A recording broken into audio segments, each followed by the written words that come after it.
Muy bien, lo que vamos a ver hoy día es en este caso ya las principales culturas de otro periodo de la historia antigua del Perú. ¿Ok? Ya no habíamos hablado de las culturas principales del horizonte temprano, ¿no? Como Chavín y Paracas. Ahora vamos en este caso a ir con ya las culturas del llamado intermedio temprano, ¿ok? Que son más que todo sociedades, ¿no? De mediano desarrollo o un desarrollo más bien regional. No abarca en este caso una gran extensión. ¿Ya? Por eso que se enmarca en este periodo de intermedios que se les llama, ¿no? Eh, una de ellas es, por ejemplo, la cultura nasa, que es de alguna manera la sucesora de lo que fue anteriormente la cultura Paracas. ¿Ok? Bien. Si hablamos un poquito de las características generales del intermedio temprano, podemos decir que se desarrollan, como les mencioné, culturas regionales en varios sectores, ¿no? del Perú.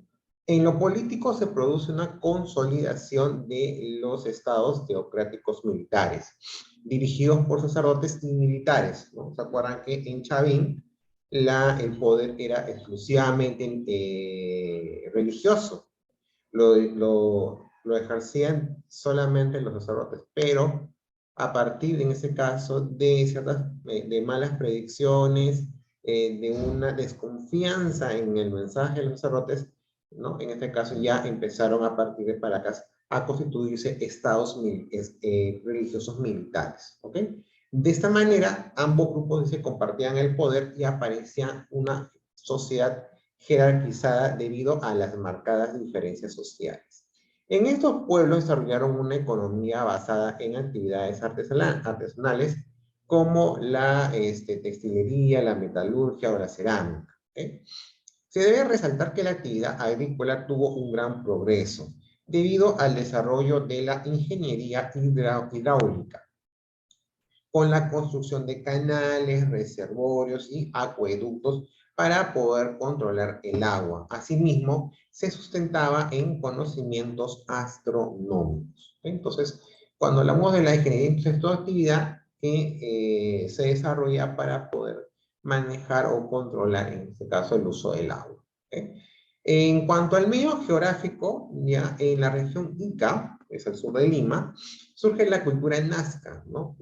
Cuyo antecedente fue en este caso la cultura Paracas, como lo hemos visto en la sesión anterior.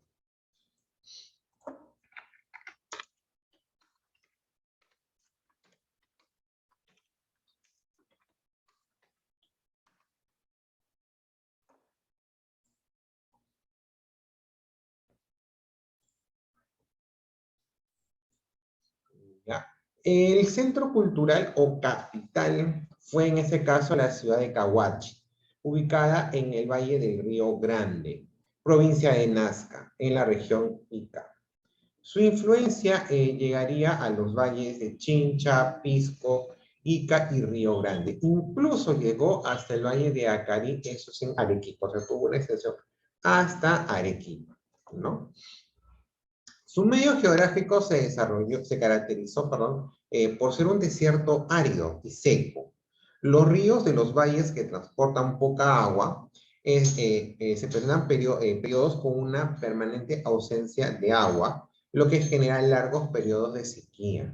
Esta situación obligó a los Nazca a crear técnicas de irrigación que les permitiría desarrollar su actividad agrícola, o sea, en este caso traer agua de otras regiones para, en este caso, sus sectores y así poder abastecerse durante el año. Según las investigaciones, el fin de esta sociedad se debió a la presencia del fenómeno de Niño, que había afectado su territorio al cubrirlo de arena por acción de los vientos, lo cual coincidió con la llegada del pueblo de los Wari al territorio, quienes terminaron por anexarlos a su imperio, ¿no? Wari es una gran cultura que surgiría después en otro horizonte. En cuanto a su economía, obtuvieron productos gracias al comercio con los pueblos provenientes más bien de la Sierra Azul, como los Huarpa, por ejemplo, ¿no? Estos ubicados en la región de Ayacucho. Entre los artículos que se obtuvieron se encuentran el charqui y la obsidiana. Esta última, ¿no? Me refiero a la obsidiana, era utilizada para poder elaborar la cerámica. También, por ubicarse frente al litoral, practicaron la pesca y la caza. Su principal actividad económica fue la agricultura.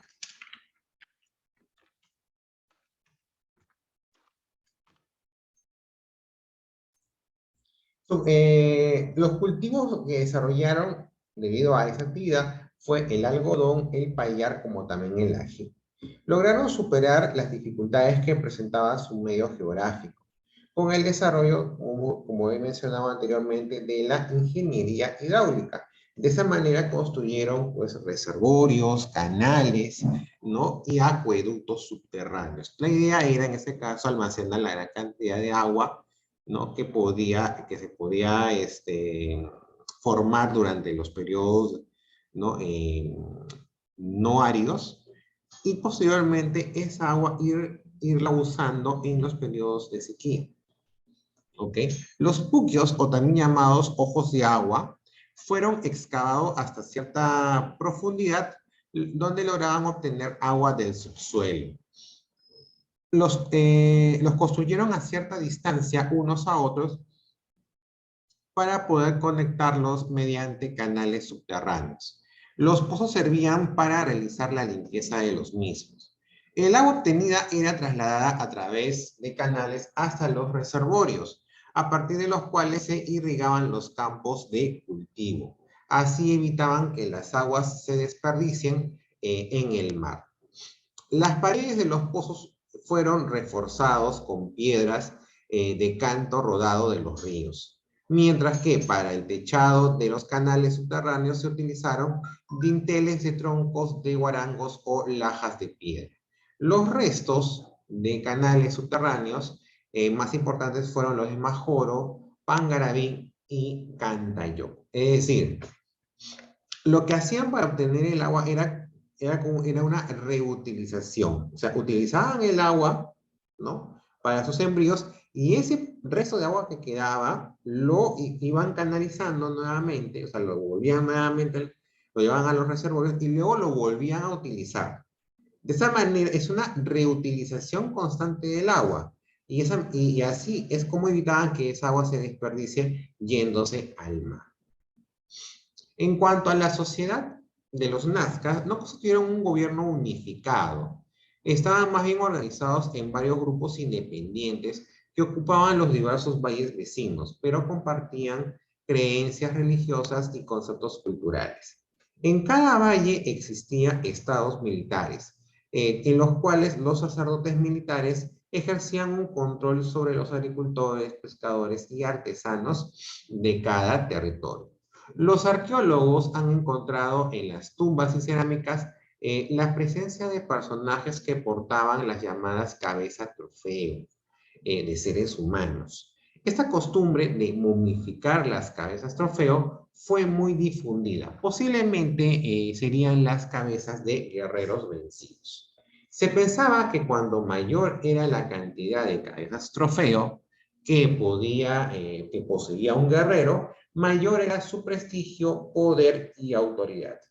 En la actualidad se han hallado cabezas momificadas de mujeres y niños, posiblemente utilizados en la ofrenda a los dioses. Las características que presentan estas cabezas trofeo son los labios cerrados y juntados mediante espinas de cactus, además de una soga que sale de un orificio en la parte superior del cráneo para poder ser transportada, ¿no? Este es un ejemplo de una cabeza trofeo, ¿no? Donde tenemos en imagen. ¿Okay? Entonces, o sea, no era un estado sólido, o sea, no es que los nazcas tenían una capital, un centro, no. Era así bien, Cahuachi era su capital o su ciudad más importante, pero en este caso eran más bien grupúsculos independientes formados alrededor de esos valles, ¿ok? Se puede decir que es una ciudad como con grupos interdependientes, ¿no? Cada uno tenía más bien un estado militar teocrático, ¿ok? Entonces, era muy parecido de repente a lo que cuando vimos a los fenicios, parecido, ¿no? En cuanto a organización social, ¿ok? O sea, no eran un grupo unificado, sino más bien era un grupo de sociedades, ¿no? Pero que compartían, ¿no? Características como, por ejemplo, la religión, ¿no? O costos culturales muy similares. Por eso que de alguna manera podían convivir pacíficamente en estos lugares. ¿Ok? En cuanto a las manifestaciones culturales que hemos podido observar en cuanto a los Nazca, su arquitectura más bien construyeron ciudades pequeñas. Esto es considerado un desarrollo urbanístico. Utilizaron como material la piedra, adobes cónicos elaborados a mano con caña y quincha. Las construcciones más importantes que realizaron fueron Cahuachi, como mencioné en un inicio, fue el centro de la capital. Construida con adobes cónicos, está formada por una serie de edificios en forma de pirámides truncas, muchas de las cuales le encuentran cubiertas con material aluvial. Solo desde el aire se puede observar su verdadera dimensión. En cuanto, el edificio que más sobresale es la construcción denominada Gran Templo, que es una pirámide de aproximadamente 20 metros de altura. Este lugar se habría realizado, o en ese lugar, mejor dicho, se había realizado las actividades administrativas y ceremoniales. La estaquería es una plataforma más bien cuadrangular de adobes que en la superficie presenta unas líneas de postes de algarrobos o guarangos, lo que habría soportado un techo. Se sostiene que este centro ceremonial habría servido más bien de descanso a los peregrinos que llegaban de realizar ceremonias en los geoglifos. En cuanto a su cerámica, ¿no? Tuvieron una influencia del periodo Paracas-Necrópolis. Recordemos que Paracas-Necrópolis fue el segundo y último periodo de la cultura Paracas, que fue prácticamente la transición con los Nazca. También que de alguna manera ya en este periodo de Paracas-Necrópolis se iban formando ya los estados teocráticos militares, ¿no? Ya se había producido la decadencia de Chavín, ¿no? Y se llama la transición hacia el periodo intermedio temprano. Decíamos, en cuanto a la cerámica Nazca, ¿no? Tuvieron una influencia de Paracas Necrópolis, ya que utilizaron la técnica de llamada precocción. Fue una cerámica polícroma, es decir, el uso de varios colores, ¿ya? Se puede contar, se han visto cerámicas que se han podido encontrar hasta con 11 colores en un cerámico. Al momento de pintar el cerámico, no dejaban ningún espacio en blanco, ¿no? Esta técnica la llaman los arqueólogos el horror al vacío, o sea, no podía haber nada en blanco, tenía todo que ser llenado. Su cerámica está considerada como la mejor cerámica pictórica de las culturas del antiguo Perú. Es decir, en este caso, cuando hablamos de cerámica pictórica, es decir, bueno, es una cerámica en cuya superficie hay dibujos, imágenes. De todas las que se han estudiado, pues las mejores están en Nazca. ¿Ok? Las representaciones que dibujaron en la superficie de sus cerámicos fueron diversas. Por ejemplo, sus actividades cotidianas, los vegetales como el pacay, el maíz, entre otros. Animales como el venado, las ranas, los monos, los peces, los felinos o las aves. Y sus diversas divinidades como por ejemplo el dios gato o el dios boto, ¿no? Que tiene forma de un delfín o una orca. Y el felino volador. También realizaron representaciones de hombres y dioses portando las llamadas cabeza trofeo. En cuanto a la astronomía, ¿no? Lo más resaltante son los llamados geoglifos de Nazca o conocido popularmente como líneas de Nazca, ¿no? Ubicados en las pampas de Nazca y de Palpa. A los geoglifos también se llaman líneas, como le mencioné, líneas de Nazca. En 1926 fueron descubiertos por Toribio Mejía Sexpe. Sin embargo, los primeros estudios científicos a estas líneas fueron realizados por Paul Cosot, quien contó con el apoyo de María Reiche, la llamada la Dama de la Pampa, ya que a ella se le considera la mayor estudiosa de estos geoglifos. de alguna manera, es decir, es más, ella vivió allí el resto de su vida estudiando estos jeroglíficos. Por eso que en este caso, si bien estas líneas fueron descubiertas y estudiadas inicialmente por los arqueólogos, a María Reche de alguna manera se le considera porque pasó el mayor tiempo de su vida estudiando estas líneas, ¿no? Las líneas, los geoglifos, fueron elaborados en un desierto de cascajo rojizo, oscuro, debajo del cual existe un suelo de color amarillo claro. Tienen una profundidad de aproximadamente 30 centímetros.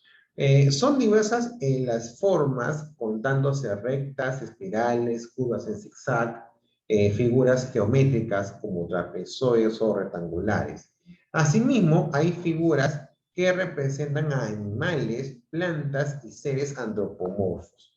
Según la hipótesis que planteó María Reiche, estos habrían servido para poder calcular el tiempo, basado en los movimientos de los astros.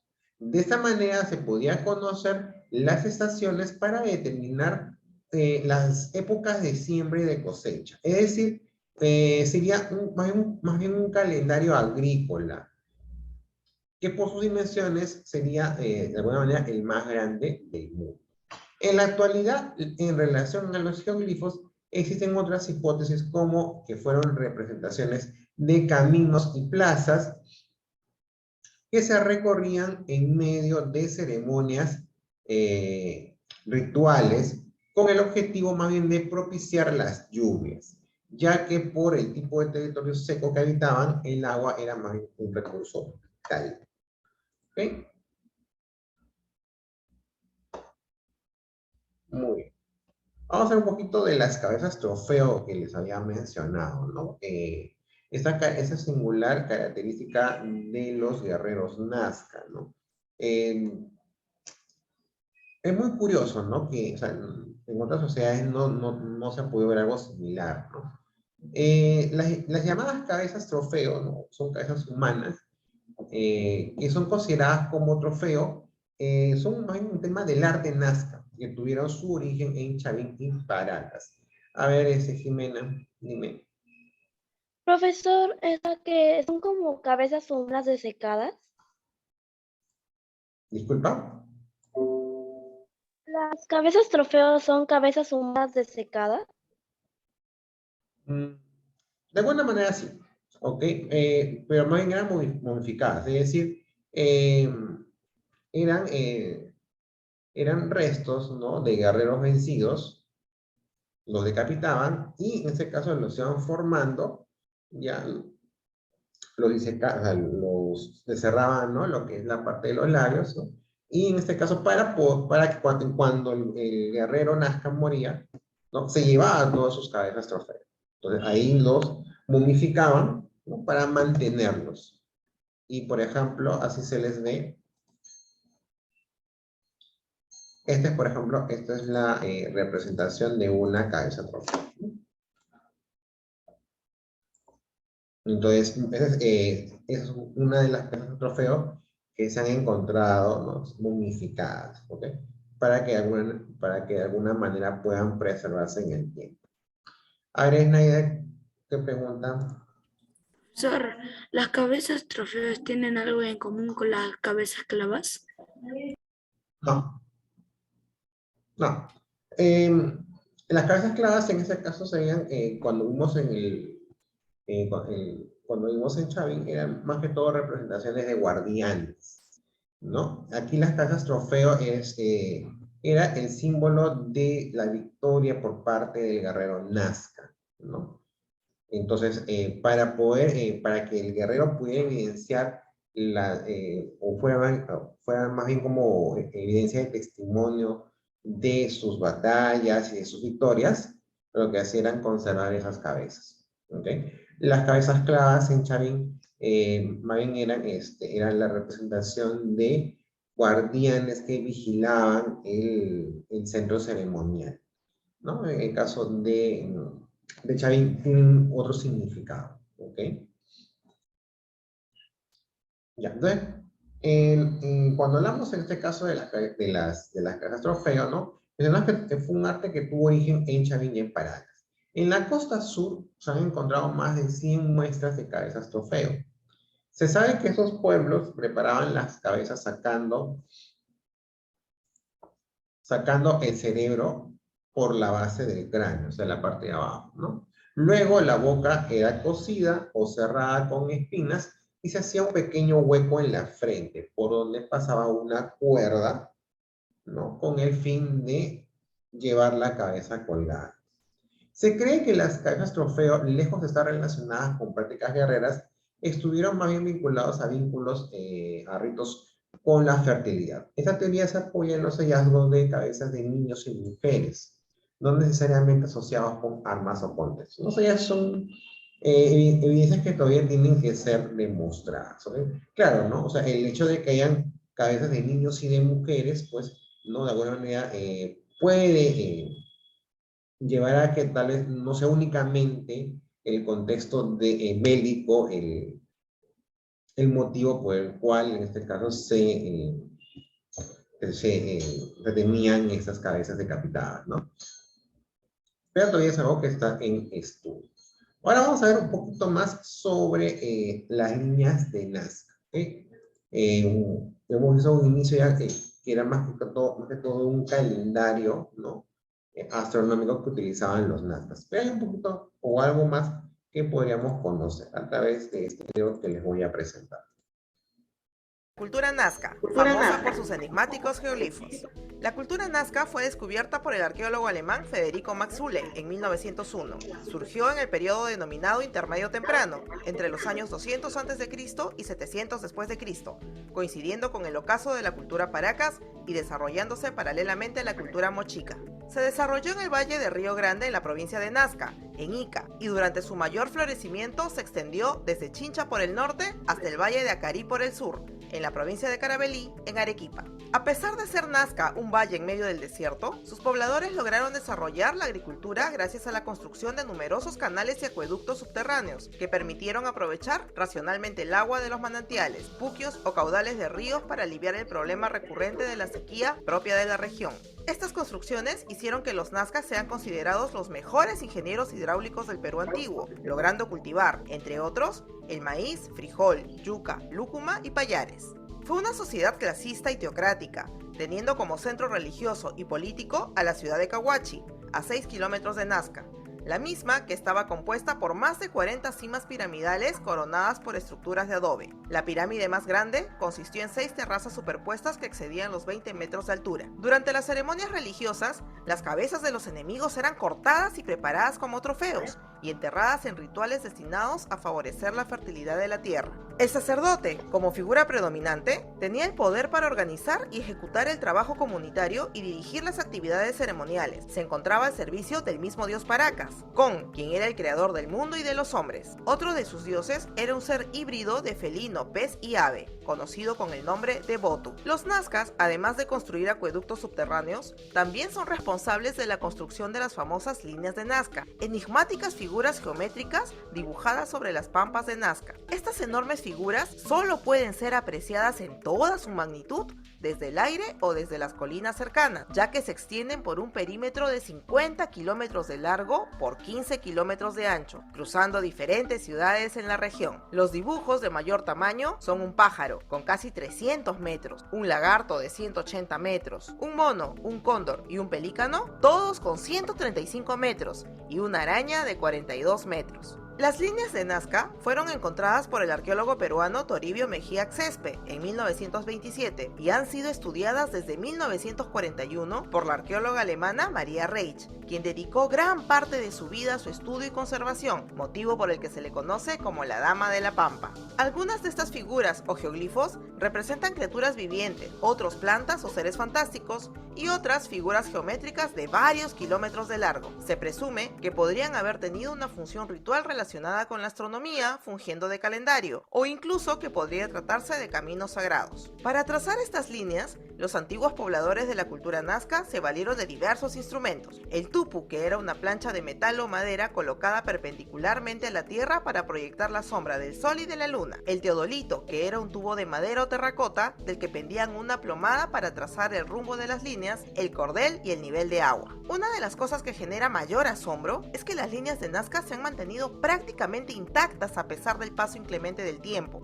Esto debido a la capa del suelo rica en yeso y a la formación de un colchón de aire caliente que ha logrado proteger estos importantes dibujos de la erosión del viento. Dentro de sus aportes culturales más importantes, encontramos a la cerámica, la arquitectura, la textilería y la música. En cuanto a la cerámica, sus trabajos se caracterizaban por su policromía, decoración y forma. Sus representaciones fueron desde plantas y animales hasta figuras más abstractas y míticas. La forma era calabazada o lenticular, con dos picos divergentes unidos mediante un azapuente. Los nazcas son también conocidos por sus hermosos tejidos bordados. La lana era de llamas y alpacas, probablemente de la región de Ayacucho, a la que se le podía adicionar plumas y agujas de cactus. Su arquitectura fue también muy desarrollada, puesto que además de sus templos y plataformas como la de la ciudad de Cahuachi, edificaron el observatorio solar de Estaquería y casas para viviendas y edificios públicos con calles y plazas que denotan verdaderos centros urbanos, como Tambo Viejo y La Tinguiña. También podemos mencionar su inclinación por la construcción de instrumentos musicales como las antaras, tubos hechos con pequeñas varillas de caña cuyos sonidos eran escuchados en sus rituales y ceremonias. Nazca empieza su decadencia en el año 700 después de Cristo, aparentemente debido a la tala progresiva de los bosques de guarangos, árboles que los abastecían de leña y madera para la construcción, lo que permitió que el fenómeno climático llamado El Niño inunde las costas peruanas sin resistencia, destruyendo a esta importante civilización. Sin embargo, su influencia llegaría a ser importante en la formación cultural del Imperio Wari, surgido entre los años 700 a 1200 después de Cristo.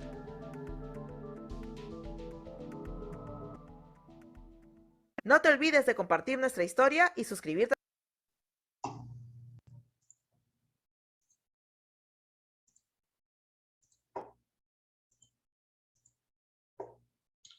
Muy bien, ¿no? Entonces hemos podido ver un gran resumen sobre la cultura nazca, sobre todo en este caso detalles de cómo se pudieron desarrollar las famosas líneas, ¿ok? Entonces, mira, es tan vasta su extensión que en sí tú no lo puedes ver desde la Tierra. Tú tienes, o sea, ¿cómo hacen actualmente para poder ver las líneas de Nazca?